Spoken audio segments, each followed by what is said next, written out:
Was there a point in your real life where you realized all your mom wanted for you was to be a good Muslim who married a Pakistani girl, and you felt like you disappointed her? Yes, I mean, I've known that since I was a little kid. Like, since I was a little kid, my mom said, you know, you have to be a good Muslim and you have to marry someone I find for you, and here's jewelry that I bought for her. So, like, since I was a kid, that was the narrative. And when I started, you know, in college, when I was becoming a person, I remember being like, oh my God, what am I gonna do? Because I don't think I can marry someone they find for me, but I can't disappoint my mom, because my mom would say kind of, you know, she would say like, oh, this is so sad. And I think she's changed her mind since she's moved here too, but she was kind of like, you know, I'm sort of done. Like, I've lived my life. All I have to look forward to is to find you a wife. That's all I have left. That's what she would say. And that in traditional Muslim families, that becomes a big part of the mom's role, Yes, right? I mean, yes. because in the film, it's depicted, this is completely the mom's deal. Yeah, And totally. she sets it all up. And We wanted to show that perspective, the mom's perspective. We wanted to show, you know, that arranged marriage does work for a lot of people. It can sort of, for people here where, you know, the romantic marriage is such a big part of the narrative of one's life, finding the one, all that.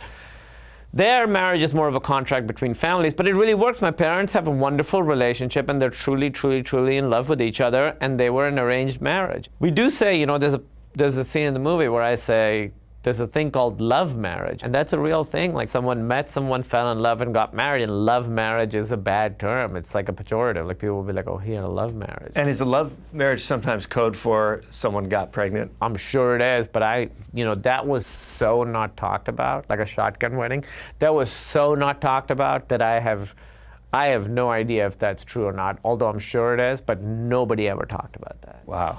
I mean, there's a big, you know, our culture is very, we were never taught about how babies happen. Like, nobody ever told us. Not in school, not at home. No one has to talk. No one has to talk. I never had to talk. Thank God. I don't want to talk. Well, let me explain this to you. Okay, Tell you how it works. Because there's some stuff going on I'm not quite getting. I have a couple questions. That's why you don't have children yet. You just don't know how. We're kissing a lot. I don't know why this isn't happening. We're sharing Coke from the same glass. I don't know why it's not happening. Are you using the same toilet? Sometimes. All right, so there's a little chance. I gotta educate you on how this all works.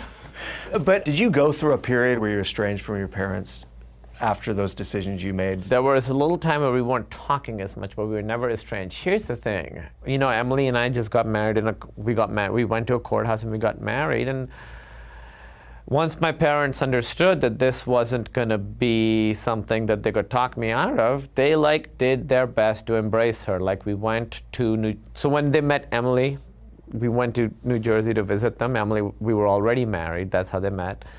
Wait, you were married before your parents met her? Yeah.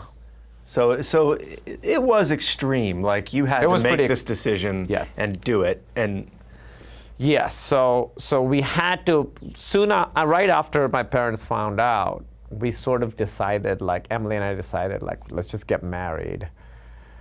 That's kind of what we have to do, and then they'll just have to sort of accept her. And they did, and I didn't give them enough credit. They totally did. We went over there, and my mom had the jewelry that she was going to give, you know, to the woman she found for me. She gave to Emily, and they just, like, did their best to, like, accept her. And it helps that Emily's, like, the most lovable person in the world. But yeah, when I took Emily to meet my parents, we were already married.